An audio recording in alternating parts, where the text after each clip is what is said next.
Hey guys, what's up? In this video we are going to see rational numbers and recurring decimals into fractions. First of all, we will see what is a rational number. So I have written the definition of it. You can read it.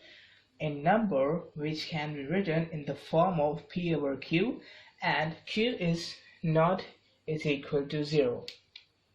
It is called the rational number. Means that here every number which can be written in the form of fractions, just like here. You can see I have written an example here, 5 over 12.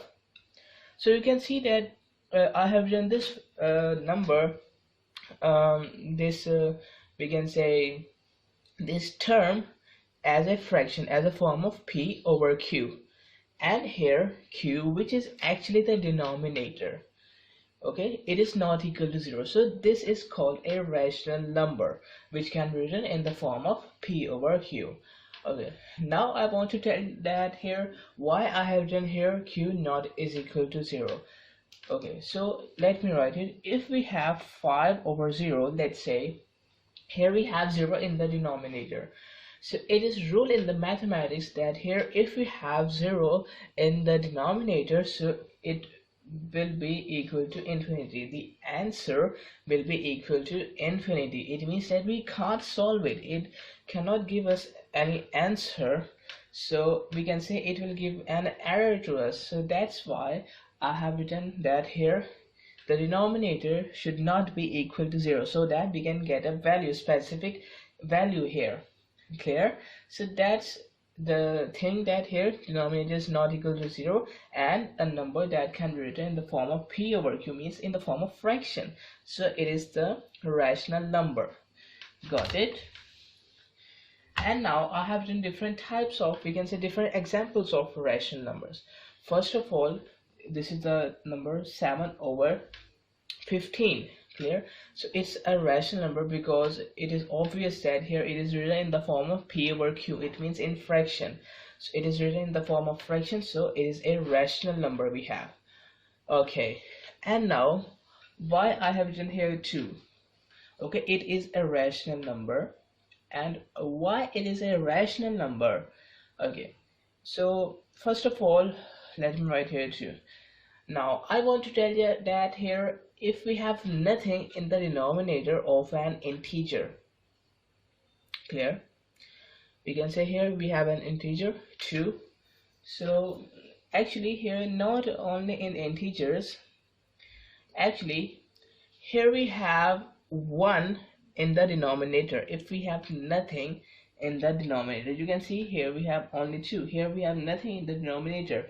This 2 is actually present in the numerator. So here there is nothing in the denominator. It means that here 1 is present in the denominator. Okay, 1 is present in the denominator. You're getting my point? 1 is present in the denominator. So you can see 2 over 1 is actually, I have written this 2 in fraction in the form of P over Q, and here Q, the denominator, is not equal to 0. So that's why I'm saying that here 2, which is an integer, it is a rational number also. Clear? So it means that here all the integers, let's say 1 2 3 4 5 6 7 etc. and so on, so these are included in rational numbers. These are actually rational numbers. Clear? Okay, and now I have done, you can see these 3 decimal numbers, this one, and this one. Okay, so actually decimal numbers are also rational numbers. We can write decimal numbers as fractions, but not all decimal numbers. There is a specific type of decimal numbers which we can write as fractions, which are actually rational numbers. There are specific types of decimal numbers. So let me tell you that which category, which decimal numbers we can write these as fractions. First of all, I can say terminating terminating decimal numbers.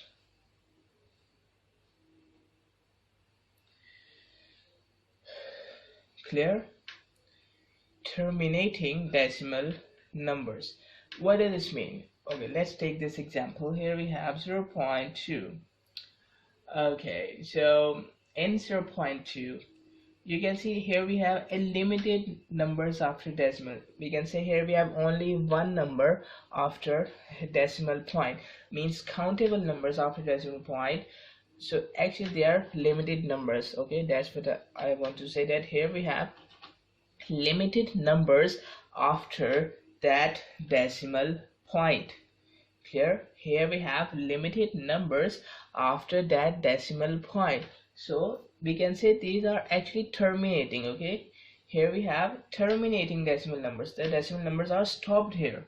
0.2. So after this 2, okay, after this 2, after the decimal point here, we have no further decimal numbers of in this value, in this term. Clear? So actually the decimals are terminating here.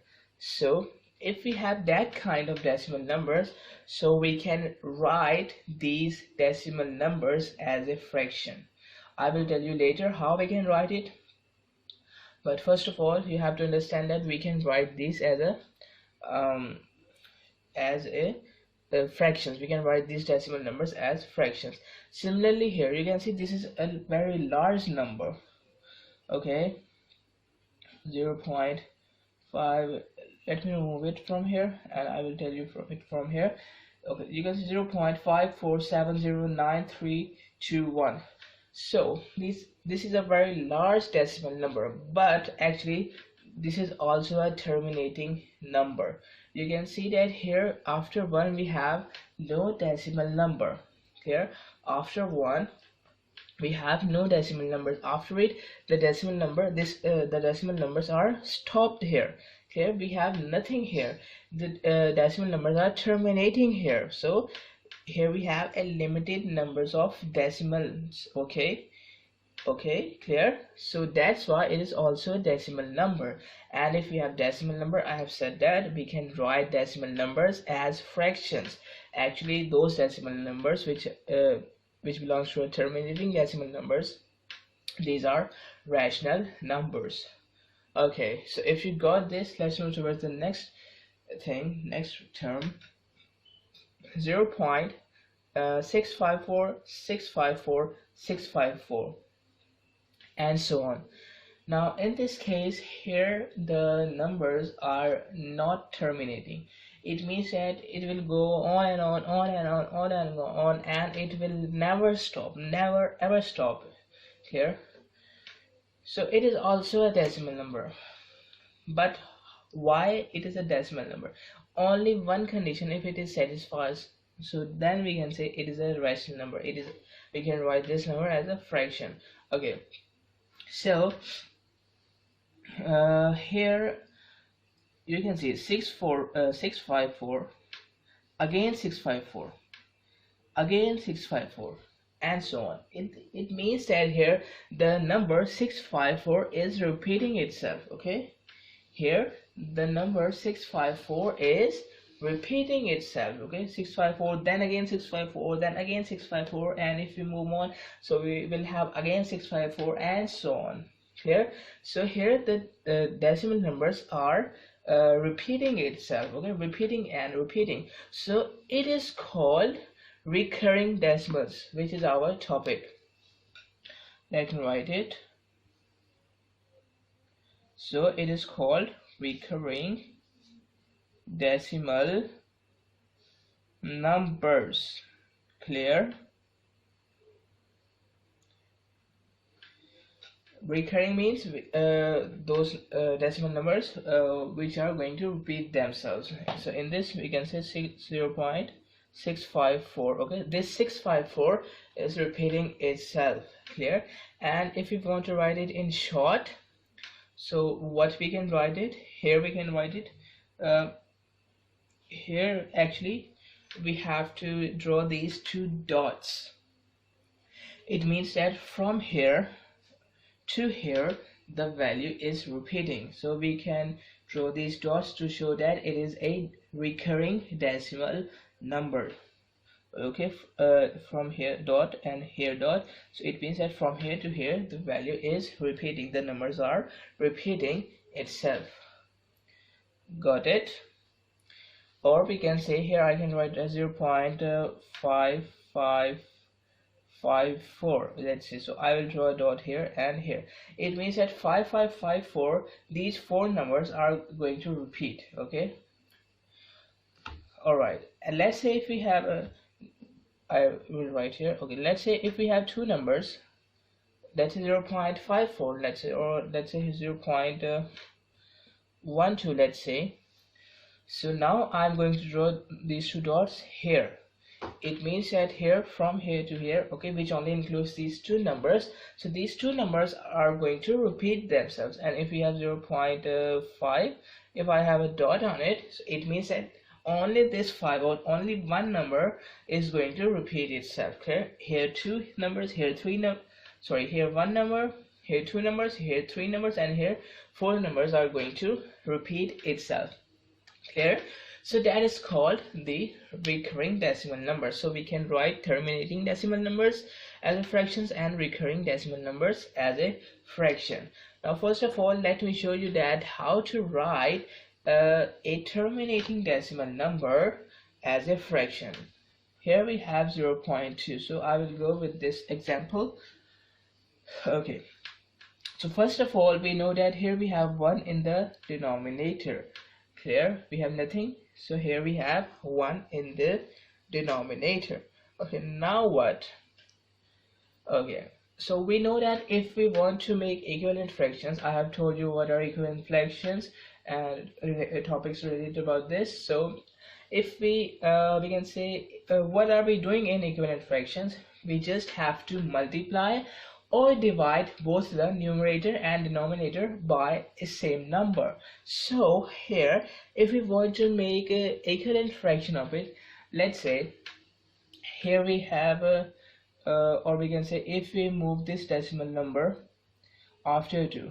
Okay, I also have taught you this, that here if we want to convert decimals, we can say decimal numbers into fractions or decimal numbers as a whole number, let's say. So we have to multiply it by 10 if we want to remove move the decimal points towards the right one side. I'm repeating again, if we want to move the decimal points towards right only one place, so we have to multiply it by 10. So according to equivalent fractions, we have also to multiply the denominator by 10 so that we can get equivalent fractions. Now if I multiply 1 by 10 in the denominator, I will get 10. Clear? And now if I multiply 0.2 by 10, so it will be equal to 2. How to? I just said that here. Multiplying by 10 means that we have to shift the decimal point one place towards the right. So from here to here, if I shift it, it will be equal to 2. Now we have 2 over 10. Okay, now if we do some simplification of it, or if we just ignore the simplification, so you can also see that here this 0.2, if I want to write it in fractions, so it will be equal to 2 over 10. So I have written this this 0.2 as a fraction. Okay, if you want to simplify it, simplify means to divide both the numerator and denominator by the same number. So if I divide numerator and denominator both by 2, so 2 divided by 2, it is equal to 1. 10 divided by 2, it is equal to 5. Okay, so 1 over 5 is actually equal to this 0.2. It means that here it is a rational number. Why rational number? Because you can see this decimal number is, we have written this decimal number as a fractions, and those numbers which we can write as a fraction in the form of p over q, where q is not equal to 0, so these are actually decimal, these are actually rational numbers. Okay, So we have seen here rational numbers and how to convert the terminating decimal numbers into rational numbers.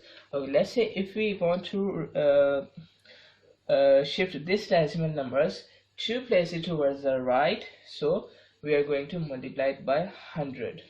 Clear? And that's the thing that I have told you in the previous videos, so I'm not going to repeat it again. Now we will see how we can write recurring decimal numbers into fractions. Okay, so let's see here. Okay, now we will see how to write recurring decimal numbers into fractions. I am taking the previous example 0.654, and this term 654 is repeating itself, 654, 654, 654, and so on. Okay, so first of all, what we can write here, for the understanding, I am writing here 654 means that here I am removing these dots here, and here actually I am opening this. Okay, and so on, for the understanding. 654, 654, 654, and so on. Okay, now the first step we have to do here is that we have to let this number to some variable. Let's say this is x. Okay, let's say this recurring decimal number be x. Okay, x is equal to 6.4, 6.4, and 654, so on. Okay, now here I will name this equation as equation 1. Clear? This equation will be our equation number 1. Okay, now what we are going to do, sorry, here I wait a minute, here actually here we have 0.654. okay, I forgot this, that it is not 654, it is actually 0.654. okay, now what we are going to do here, I will take equation number 1, which is our this one, and here I am going to multiply it by 1000. Equation number 1 by 1000. And how we will get to know that here we are going to multiply by which number? Okay, first of all, you can see here we have three numbers. Here we have three numbers which are repeating themselves. So here we have three numbers, so here I will write 3 zeros. It means that here if we have two numbers, so I'm going to multiply equation 1 by 100. If one digit is repeating itself, I will multiply equation 1 by 10. It means the number of digits that are repeating itself, so that will be the number of zeros here. 3 digits are repeating itself, so I will multiply equation by 1000 because it has 3 zeros. Similarly, 4 digits are repeating itself, just like here 0.5554, 5554, 5554, and so on. So you can see here 4 digits are repeating itself, so I am going to multiply this equation by 10,000, which have 4 zeros.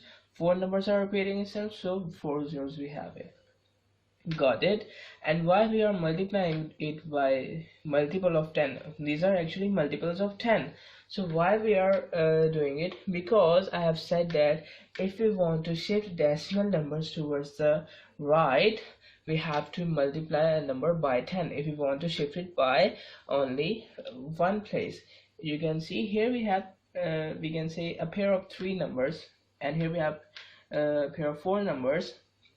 So in this actually we have to shift this decimal points towards the right 3 places, because here we have a group of 3 digits, here we have a group of 4 digits. So here actually we have to shift this decimal points after every 4 digits, and here after every 3 digits. Clear? You're getting my point? So here if I multiply this equation by 1000, it means that we have to multiply both the left hand side and the right hand side by 1000. So if I multiply x by 1000, it will be equal to 1000x. Okay, and here we have 0.66, let me write it first, 0.654, 654, and so on. Okay, I'm not writing it completely. Okay, if I multiply it by 1000, you can see So it means that here we have three zeros. So it means that here, let me write it one more, 654, and one more, 654, and so on. So if I multiply it by 1000, this decimal point is going to be shifted towards the right. How much places? 3 places, because here we have three zeros. So here 1000x will remain as it is, and here after multiplying this one by 1000, it will be equal to 654.654, and so on. You're getting my point? We have to multiply it by 1000 to shift this decimal points 3 places towards the right. So after shifting it from here to here, it will be equal to 6.4.654, and so on. Clear? You are getting my point? And now I will name this equation as equation number 2. Clear? Okay, now what I'm going to do, I will subtract equation equation number 1 from equation number 2. Okay, equation 2 minus equation 1 means equation number 1 is going to be subtracted from equation number 2. If we have equations, what's the rule to subtract it? Actually, it means that here left hand side is going to be subtracted from left hand side, and right hand side is going to be subtracted from right hand side. So here we have 1000x. So left hand side, okay, this side is going to be subtracted from this side, means 1000x minus x. Okay, 1000x minus x. This means that left hand side is going to be subtracted from right hand side, and here we have equal to sign, sorry, not right hand side, left hand side with left hand side. And if we talk about the right hand side, so the right hand side, it is going to be subtracted from right hand side. So this one is equation number 2. So I will write this equation number 2 first. 6.654, and so on. It is going to be subtracted here. Okay, this one, this 0.654, again, so on. This is going to be subtracted here. You are getting my point? And now if I subtract x from 1000x, it will be equal to, or I can say 1x from 1000x, it will be equal to 999x. Clear? Okay, now just see here. Here we have 654.654, and so on. Okay, and here we have actually 0.654654, and so on. Actually we have to subtract it. Okay, so actually you can see here on after the decimal point, here 6.4, 6.4, 6.4, and so on. And here also we have 654, not 6.4, sorry, 654, 654, 654. Here we have also. So you can see the numbers after decimal are same. Okay, you can see are exactly same. This 654 and so on, and this 654 and so on. So actually the numbers after decimal point, okay, are going to be cancelled. We can say are going to be subtracted here, so we will get a 0.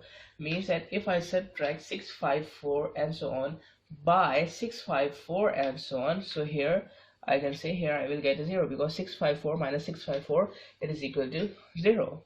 You're getting my point? And here we have the decimal point, and here if I subtract 0 from 4, I will have 4, and here 5 and 0 will remain as it is. It means that if I subtract this thing, if I subtract this thing from this thing, here I will only get the part which is not included in the decimal. Got it? 654 is this part. You're getting my point? Okay, now we have this one. All right. So if I divide both sides by 999 so that we can get the value of x here. Okay, so I have divided 999 on both sides, and here this 999 is cancelled by this 999, and here we are only left with x. Okay, on the left hand side. Okay, and on the right hand side here we have 654 over 999. Okay, so here we can say here if we want to we can say simplify it. Okay, here if I simplify it, if I divide numerator and denominator by 3. Okay, so if I divide 654 by 3, it will be equal to 218, and if I divide 999 by 3, it will be equal to 333. Okay, here I have simplified it. Okay, got this? Okay, so here you can see I have simplified it, and here you can see we got a fraction. Okay, this is equal to x. 218 over 333, it is equal to x. We can say this is the value of x. Okay, now here x is what? Here x is what? You can see x is actually the recurring decimal number. Okay, this one, or this one, we can say x is the recurring decimal number. Okay, let me write it. X is the recurring decimal number, okay, which is actually equal to 0.654. okay, and this one, whether I can write this one or this one, because these two are same. So x is equal to this one, or we can say x is equal to this one, because these two are same. So actually 0.654, and this is a recurring decimal number, it is equal to 218 over 333. So you can see that I have written this recurring decimal number into fraction. Okay, you are getting my point. I have written this recurring decimal number as a fractions. So that's how we can write a recurring decimal number into fraction. Okay, you can see here here we have 3 digits which are repeating themselves, so I'm going to multiply it by 1000. If we have 2 digits, I'm going to multiply it by 100. If we have only 1 digit which is repeating itself, so I'm going to multiply it by 10. Got it? Okay, so this is recurring decimal numbers. Okay, now we have some more questions to do. Okay, now in this question we have to solve it. First of all, here we have, you can see 1 minus 0.99. Let me write it. 1 minus 0.99. We have to subtract it. Okay, so we have to solve it. We know that here if we have no decimal point, just like here, so it means that here the decimal point is present at the end of number. Means here decimal point is present after 1. So I can write here a decimal point, and we have to put decimal point under decimal point. Okay, decimal point under decimal point. And here we also know that here we have zeros after decimal point, which has no value actually. But here because here we need those zeros, because here we have 99 after decimal point. So here I can write 1 as 1.00, which is equal to 1, of course, but it can help us to solve this. So I can write here. Okay, now you can see here we can subtract it now easily, otherwise it can be difficult to us. So that's why I have done here these zeros, and now we can subtract it easily. Okay, method will remain same, that here you can see 0 0. So I will give a carry here from here to here. Okay, so here it will be 9 and here it will be 10. Okay, you know subtraction. Okay, I'm not going to tell you anymore. So let's subtract. Here we have 1, here we have 0.0. So in this case our answer is 0.01. Clear? And now if we talk about the next one, here we have 1 minus 0.9999 and 9. We have to subtract it.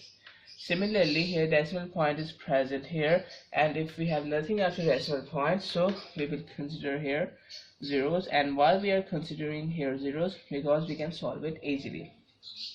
So let's do it again. Let's do the carry. Here we have 9, 9, 9, 9 and 10.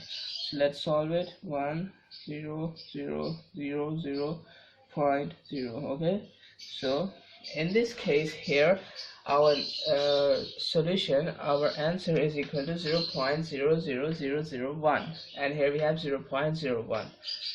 Okay, so actually you can see here, if we compare these two, you can see this one is actually more closer to 0. 0.00001 is more closer to 0 as compared to 0.01. Okay, you are getting my point, because you can see here we have 1 0 after decimal point, but here we have 4 zeros after decimal point. You can see 0.0000. So we can say that if I exclude this one, so it is equal to 0. Here you can see, so it is more closer to 0. You can see 0.0000. Zeros we have, and here we have only 1 0. Okay, so it is more closer to 0. And how it is more closer to 0, I want to say that here you can see we have many decimal numbers. Here we have many decimals after that decimal point. Here we have 5 nines, okay, after that decimal point, and here we have only 2 digits after decimal. Here we have 5 digits after decimal, and here we have only 2 digits after decimal. So I want to say that here if the digits after decimal point is more, so we can if we talk about this case, so our answer will be more closer to 0 in this case. Okay, only in this case. Means that here the answer will be more closer to the required answer. Okay, answer will be more closer to that required answer. If we take here those digits, if we take here those numbers, those decimal numbers which have more digits after decimal point. Okay, you are getting my point. If we have more digits after decimal point, so it will be closer, the answer will be closer to the required answer. Okay, so if you got this, so we have to use this thing to solve the next question, this one. Let's see. Write the number which is just smaller than 14. Okay, let's see. Here we have 14. Okay, 13 is smaller than 14 if we talk about only whole numbers, or we can say natural numbers. We can say in whole numbers, natural numbers, okay, or we can say integers, etc. So here 13 is just smaller than 14, but actually our topic is related about rational number. So here actually we have to write a rational number which is just smaller than 14. Okay, so let's see here. If we talk about 13.9, okay, 13.9, we can say it is smaller than 14, but whether it is just smaller than 14 or not, because if I add one more 9 in it, let's say this one, 13.99, so you can remember this concept that here if we have more digits after decimal point, so we will get the answer closer to the required number. Clear? It means that here you can see 99, okay, 13.9 and 13.99. Here 13.99 is more closer to 14, and you can also take the difference here, 14 minus 13.9. okay, you can also calculate it. Here we have 3, here we have 10, 1.0. okay, here we have the difference of 0.1 in this case, and here if we talk about this one,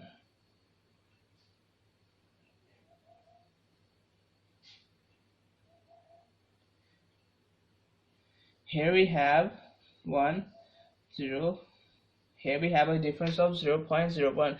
so 0.01 is more smaller than 0.1. you can see 0.01 is more smaller than 0.1. So it is clear that here 13.99 is more closer to 14. So that's what I have said here, that here if we have more digits after decimal points, so that answer will be closer to the required number. So we want to write here a number which is just smaller than 14. So let's say if I write here this one. Okay, so in this here, this one is the is closest to 14 if we talk about only these numbers. So it is most closest to this 14, but here it is not just smaller than 14, because here I can also write more nines here, you can see. So now it is more closer to 14, and if I add more nines here, so it is now more closer to 14. Okay, so what we can do here, actually here we will use the term recurring decimals. Here I can write 13.9, and here I can draw a dot over it. It means that here it will never stop. It means that here we have 13.9999, okay, and so on. Here we have unlimited times 9. Okay, so this is that mean, and here if we have we can say unlimited times 9, so we can say now our number is just smaller than 14, because I have said that if we have more number of digits after decimal point, so it will be more closer to the required number. So here we have unlimited times 9, so we can say now it is closest to 14. Now this number is okay, this number is just smaller than 14. Okay, it is just smaller than 14. Okay, now you got it. So that's the answer of this one, which is just smaller than 14. It is 13.9, and here a dot over means 13.99999, and so on. Clear? All right. So if you got this here, let's move towards the next question. Question is, which of them are rational numbers? Here we have to identify which of them are rational numbers. First of all, here we have a symbol. It is called pi. Okay, it is called pi. Let me write it. It is called pi. Actually it is a constant value. Let me write it. Its value is 3.14159, and so on. Okay, actually here we can say in calculations sometimes we take this number equal to 22/7. Okay, sometimes we use here 22/7 instead of this decimal number. Okay, so you were thinking that here we have written this decimal number as a fraction, so it is a rational number, but actually it is not a rational number. Why? Because 22/7, if you solve this one, so the answer of this one will be approximately equal to this one. Okay, approximately, but not equal. Clear? If you solve this one here, the answer is we can say is closer to this value of pi, but it is not the actual value of pi. Actual value of pi is the we can say is a irrational number. We can say it will never stop, and there is no recursion, there is no recurring decimals in original value of pi. Okay, so you can check the value of pi from the internet also, or from the calculator. Here you will get an we can say an irrational number. Here the numbers will not repeat themselves, and here it will never end. Okay, it is an unlimited number, we can say. So in actual this is an irrational number. And what's pi? Actually here we use this pi to find out the area and the perimeter of circles. Okay, so here it is used in circles. Okay, so if you got this, let's move towards the next question. Here we have square root 2. So if you solve it, square root 4, not square root 2. Here we have square root 4. So we know that square root 4 actually it is equal to 2. Clear? Actually it is equal to 2, or we can say plus minus 2. Okay, so Here you can see, here we have a 2, a positive 2 here, or we can say plus minus 2.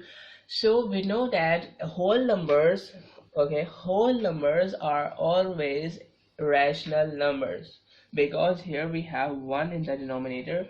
Okay, whether we will write it or not, here it is a rational number. We know whole number is a rational number. And here in the next part, here we have square root of 5. Okay, now I want to tell you that this is not a perfect square. 5 is not a perfect square. 4 is a perfect square. Okay, we can say if we take the square of 2, it will be equal to 4. Okay, but here 5 is not a perfect square. Similarly, 6 is not a perfect square. 7, 8 is not a perfect. These are not a perfect squares. But 9 is also a perfect square. Okay, of 3. If you take the square of 3, it will be equal to 9. So I want to tell you that here, if we are taking the square root of a non-perfect number, of a non-perfect square number, just like 5, it is a non-perfect square number. Okay, so if we are taking the square root of a non-perfect square number, so it will always be an irrational number. Okay, you are getting my point? If we take the square root, or we can say cube root, etc., if we take the roots of non-perfect square numbers, so it will be an irrational number. Clear? It will be not a rational number, it will be an irrational number. Clear? So if you got this, here in the next part, here we have a mixed fraction 2 whole 5 over 10, and here it is a mixed fraction. Okay, so this is also a rational number, because here we can write this one as a form of in the form of p over q. How we can write? We know that it's a mixed fraction. We have to make this one an improper fraction. For this, what we can do, we have to multiply these two first. Okay, so let me multiply first, and after multiplying it, here we have the product, we have to add the product into it. Clear? Here we have to add the product into the numerator. It means that here we have to add the product, which is 20, into the numerator, which is 5, so it will be equal to 25, and we will write the answer in the numerator, and denominator will remain as it is. So you can see here I have written the mixed fraction as a form of improper fraction, we can say as a form in the form of p over q.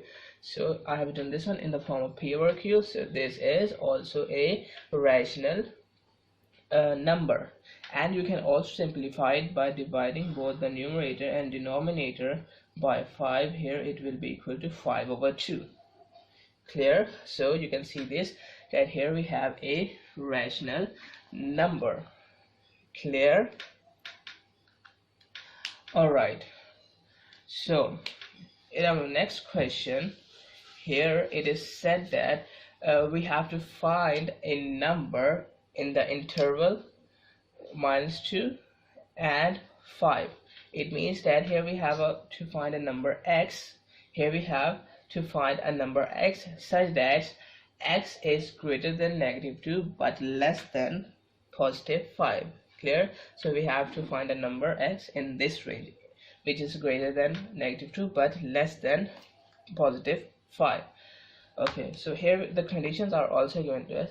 We have to find a number x, okay, so that here x is a rational number as well as an integer as well as a natural number. Okay, it's very simple. First of all, it is said that here we have a natural number. A natural number are those starting from 1, okay, and here 2, 3, okay, and so on. Clear? So first of all, natural numbers are these, and integers are actually 0, +(-1), +(-2), and so on. Clear? Okay, and rational numbers, we know that we can write these as a whole number. Sorry, not as a whole number, in the form of p over q, as a form in the form of fraction. So here x should be a natural number as well as an integer as well as a rational number. So if I take a positive one here, so it is a natural number. It is also an integer because positive one is an integer, as well as it is a rational number. Clear? So this is the answer of our first part. Why? Because if we take any other number, let's say 0. Clear? 0 is a rational number also. You have to remember it. 0 is a rational number. Okay, 0 is a rational number, but it is not a natural number. 0 is a rational number, but it does not belong to this group of natural numbers, so we can't write 0 here. Let's say if we take 2 here, positive 2 here, so here positive 2 is a we can say is a rational number as well as a natural number, okay, as well as an integer, okay, but here it does not lie in this category here. Sorry, 2 lies here, sorry, my mistake. 2 will lie here, but negative 2 will not lie here. Sorry, that's my mistake. Here 2 will lie here because 2 is a rational number as well as is a natural number as well as an integer as well as a rational number, so we can write here also 2. Okay, the answer can vary, but here actually we can't write here a negative 2. Okay, that's what I have to say, that we can't write here negative 2. We can write here positive 2, but negative 2 we can write it because negative 2 is not a natural number. Clear? So we have to choose the numbers in that way. Okay, now here we have to write a number. We have to find the number x in this range, so that here x is a real number but not a rational number. Real number means let me write it first, then I will tell you. Real number actually includes both the rational number as well as irrational numbers. It means that here, first of all, if I see what is a real number, it is a rational number as well as an irrational number, means a union. We can say in this group both of them are included. In the group of real numbers, both of the rational numbers and irrational numbers are included. So we have to select a number from this category, but here actually we don't have to write here rational numbers. It means that here we have to ignore these rational numbers, and here we only have to write here a number which is irrational. Okay, so I have told you that here if we take the square root of we can say positive whole numbers, just like here we have a square root of 14, let's say. So if we take the square root of 14 here, it will be an irrational number because here it is not a perfect square. So if we take the square root of not a perfect square, it will be equal to the we can say it will give us the an irrational number as an answer. So here we can write this square root of 14 or any square root which is not a perfect square. So it is a real number, but it is not a rational number. Clear? And now I want to tell you about imaginary numbers. Okay, these are rational numbers and their opposite is called imaginary numbers. Okay, how we can get an imaginary number? It's very simple. Let's take this example. Here square root of 14 is an irrational number. Okay, irrational numbers, or we can say real numbers, actually consist of rational and irrational number.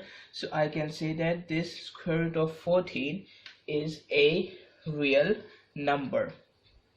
Okay, now if I write here a negative sign under this square root sign, here now we have a square root of negative 14. So this negative sign, due to this negative sign, now this number is converted into an imaginary number. Okay, here I can say that here we have a square root of 14, okay, and a square root of -1, because we know that actually we can separate the square root signs if we have multiplication or division. I can say that we can write this square root of -14 as product of -1 and +14. So if I separate the square root signs, okay, so one sign will be on -1 and one sign will be on 14. So here I have written square root 14 multiplied by square root -1. So due to this negative sign, it is our imaginary number. And here you can see, here we have square root -1. We can write this minus sign separately, like this one, square root of -1. And in mathematics, square root of -1, it is equal to iota. Let me write it. It is equal to iota. And how we can write it? Here I can write it as this square root of 14 will remain as it is, and here square root of -1 will be iota, okay, and I can write I instead of this square root -1, means that I can write here iota sign, because here iota is equal to square root -1. So here you can see that here we have an imaginary number. Due to this negative sign under that square root sign, the number will be an imaginary number. It will be converted into an imaginary number. So real numbers, and on the other hand we have imaginary numbers. And here if we want to say that which group is greater, if we just talk about the real number, we can say which group is greater, the group of rational numbers or the group of irrational numbers. We are talking about the real numbers.